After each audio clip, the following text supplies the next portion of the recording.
Sip.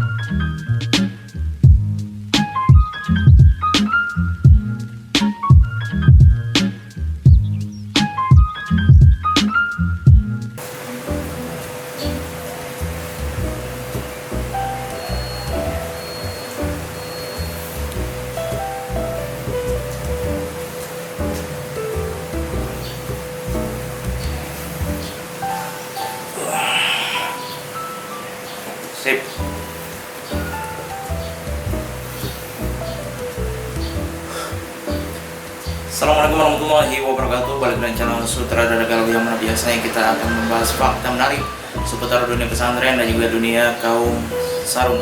Di kesempatan kali ini kita akan mereview atau mengulas sebuah buku, yang mana buku ini menurut saya ini bukunya sangat bagus, layak dibaca, dan juga karena memang channel ini itu suka membahas atau mereview buku ya. Jadi buku yang akan kita review kali ini adalah buku yang berjudul Menuju Fikih Baru atau Nahwa Fikhi Al-Jadid. Sebenarnya ini bukan buku karangan Syekh Jamal Al-Banna, dan juga tidak ada kaitannya atau tidak ada hubungan dengan Ikhwanul Muslimin, tapi beliau di sini Kiai Haji Husein Muhammad seakan-akan menyatakan kegelisahannya atau menyatakan berbagai macam saran dan kritik tentang pemahaman fikih di masa yang semakin modern seperti ini. Dan juga beliau ini tidak sedikit mengutip perkataan-perkataan ataupun dan juga pernyataan dari Syekh Jamal Al-Banna, yang mana beliau itu Syekh Jamal Al-Banna ini ya memang pengarang buku Nahwa Fikhi Al-Jadid. Dan beliau Syekh Jamal Al-Banna di sini memang mengkritik dan juga mengkritisi tentang berbagai macam kondisi, yang mana intinya zaman makin modern, tapi fikih kok mentok di gitu-gitu aja atau mentok di situ-situ aja. Nah, di bagian awal buku ini akan menjelaskan tentang berbagai macam taklid dan juga definisinya, serta juga pembagian-pembagian taklid gitu ya, serta apalagi ada pembahasan tentang talfik. Dan saya saranin buku ini itu enggak cocok dibaca sama orang yang mungkin masih awam seputar dunia keislaman ataupun masih awam seputar dengan dunia fikih, karena di masyarakat kita sendiri ada perbedaan ya. Sebenarnya kalau di masyarakat awam kita sendiri kan banyak orang yang beranggapan fikih itu sama dengan syariat, syariat itu sama dengan fikih. Ada juga yang lebih ekstrim, mungkin akidah itu sama dengan syariah dan juga fikih. Itu salah kaprah besar. Nah, di buku ini secara singkat memang menjelaskannya, tapi nggak begitu mendalam, karena saya rasa yang saya baca di sini itu lebih ke inovasi-inovasi ataupun saran dan juga kritik untuk para ulama di masa kini menghadapi tuntutan zaman yang semakin modern, tapi jangan sampai perkembangan Islam ada di ruang lingkup itu-itu aja kayak gitu. Dan untuk kalian yang pengen memahami buku ini, saya saranin kalian harus punya buku yang lain.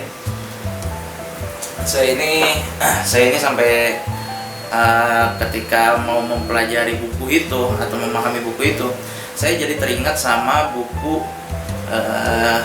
Gus Nadir ya, yang judulnya Ngaji Fikih. Karena di dalam sini, di dalam buku Menuju Fikih Baru karangan Kiai Husein Muhammad, itu di dalamnya menjelaskan tentang berbagai macam cara para mujtahid mazhabul arba'ah untuk mengambil hukum. Nah, berbagai macam cara dan juga dikritik oleh para ulama-ulama yang lain. Dan di buku yang satu itu kan buku Kiai Husein Muhammad itu memang penjelasannya itu nggak terlalu panjang lebar, tapi kalau di sini memang dijelaskan secara mudah, karena memang penulisan buku Ngaji Fikih di sini memang sangat-sangat sesuai dengan gaya bahasa anak milenial zaman now gitu ya. Jadi ini Gus Nadir termasuk buku favorit atau penulis favorit juga. Dan nggak sampai situ aja, karena yang bikin saya penasaran lagi adalah yang mana di buku itu ada beberapa segmen yang menyatakan yang namanya Islam itu kan seperti hadis yang sudah kita pahami sebelumnya ya. Yang namanya Islam itu tiap abad atau tiap beberapa abad sekali itu akan ada pembaharu atau mujadid, yang mana pembaharu di sini akan membuat Islam itu seperti dalam kondisi yang awal. Maksudnya Islamnya itu Islam yang murni, bukan Islam yang sudah tercampur dengan modernisasi dan lain sebagainya gitu. Tapi tetap berkembang dengan sesuai dengan zaman kayak gitu. Nah, yang saya bingungkan itu beliau menyatakan, bukan menyatakan juga sih, tapi ada nama yang dicatut yaitu Syekh Hasan Al-Banna. Seperti yang kita ketahui, Syekh Hasan Al-Banna itu adalah salah satu pimpinan salah satu pendiri ormas muslim terbesar yang ada di dunia, yaitu ada yang namanya Ikhwanul Muslimin yang berdiri di tahun 1928, akan tetapi beliau wafat 20 tahun kemudian sekitaran 1940-an kalau tidak salah. Penyebab kenapa Syekh Hasan Al-Banna ini bisa meninggal ya karena dibunuh, karena memang Ikhwan Muslimin pada saat itu dipandang sebagai suatu ancaman bagi negara Mesir. Dan saya sampai nyari-nyari sejarah Ikhwan Muslimin di sini secara singkatnya. Bahkan saya sendiri juga nyari di YouTube dan juga sempat nyari video bahasa Arabnya, tapi saya nggak ngerti sama sekali, ngeblank banget ya kan. Karena ya sejago-jagonya saya baca kitab kuning, tapi kalau ngedengerin Syekh Arab ceramah ya ngeblank sama Pak gitu. Tapi nggak sampai di situ aja.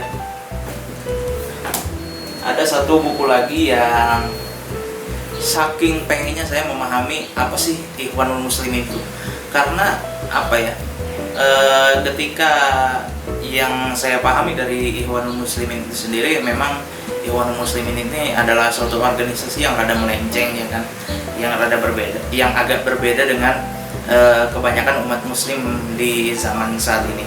Tapi Ikhwanul Muslimin sendiri menyatakan bahwa dirinya itu adalah suatu anugerah Allah yang terzalimi. Nah, ini kan seperti kita melihat ada beberapa pandangan yang berbeda.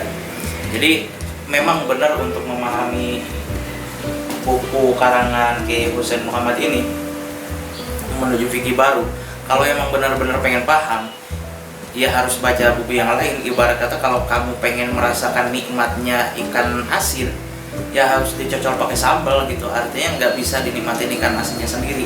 Sama kayak buku kayak gini. Kalau kamu pengen memahami buku ini, ya walhasil kamu harus baca-baca buku yang lain, dan itu memang menggali referensinya yang agak susah juga, yang agak capek juga gitu.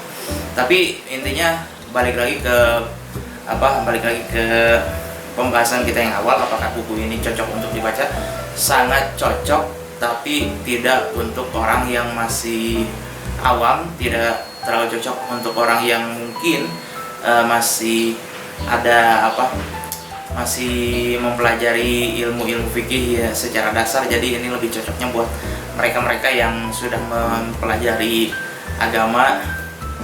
Mungkin kalau di pesantren, di tingkatan pesantrennya ya santri-santri senior lah. Nah, ini cocok, bisa dibeli.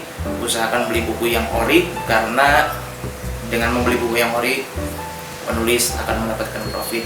Stop bajakan. Sekian dari saya, Sutradara Galau.